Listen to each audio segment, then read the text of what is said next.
মনে প্রাণে শান্তি পান, এই গরমে জমিয়ে খান ফ্রুট লস্যি।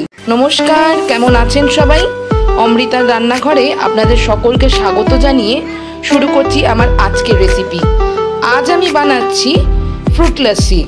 ফ্রুট লস্যি বানাতে লাগছে টক দই, ঠান্ডা দুধ, চিনি, ঠান্ডা জল, আর এখানে ফ্রুটসের মধ্যে নিয়েছি আমের কুচি আর কলার কুচি। এছাড়া লাগছে বিট নুন, জিরে গুঁড়ো, একটা জলজিরার প্যাকেট নিয়েছি, আর গার্নিশিংয়ের জন্য লাগছে কিশমিশ আর পুদিনা পাতা। আমি এবার একটা মিক্সিং জার নিয়ে নিচ্ছি। এই মিক্সিং জারের মধ্যে আমি সব কিছু এবার দিয়ে দেবো। টক দইটা দিয়ে দিলাম,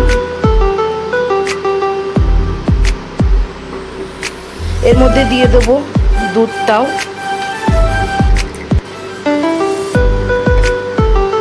দিয়ে দিলাম চিনি,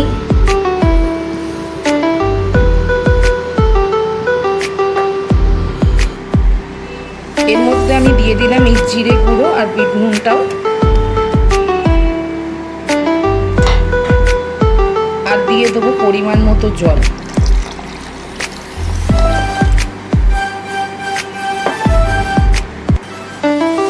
এবার এর মধ্যে দিয়ে দিচ্ছি এই জলজিরাটা, কিছুটা দেব, কিছুটা পরে দেবো। আমি এবার সবগুলোকে মিক্সিতে একটু মিক্স করে নেব। মিক্সিতে আমার মিক্স করা হয়ে গেছে, এবার আমি এটা গ্লাসে ঢেলে নেব।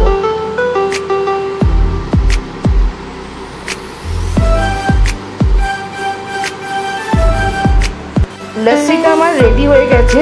যেহেতু এটা ফ্রুট লস্যি, এবার আমি এইটার মধ্যে ফ্রুটসগুলোকে একটু একটু করে মিশিয়ে দেবো। আমি একটু কলা আর আম দিয়ে দিলাম। এর মধ্যে আমি দিয়ে দেবো একটুখানি কিশমিশ।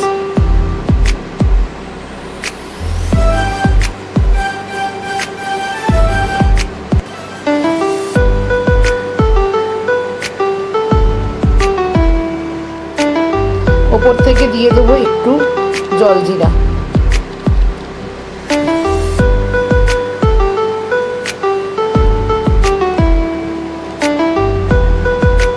ফ্রুট লস্যি একদম রেডি অ্যান্ড সার্ভ। আপনারা এই গরমে এই লস্যিটি করে খেতে পারেন, খুব আরাম পাবেন। এই লস্যি যদি আপনাদের ভালো লেগে থাকে তাহলে অবশ্যই লাইক করে দেবেন। চ্যানেলটি যদি সাবস্ক্রাইব না করা থাকে তাহলে সাবস্ক্রাইব করে দেবেন। আর যারা সাবস্ক্রাইব করেছেন তাদেরকে অসংখ্য ধন্যবাদ।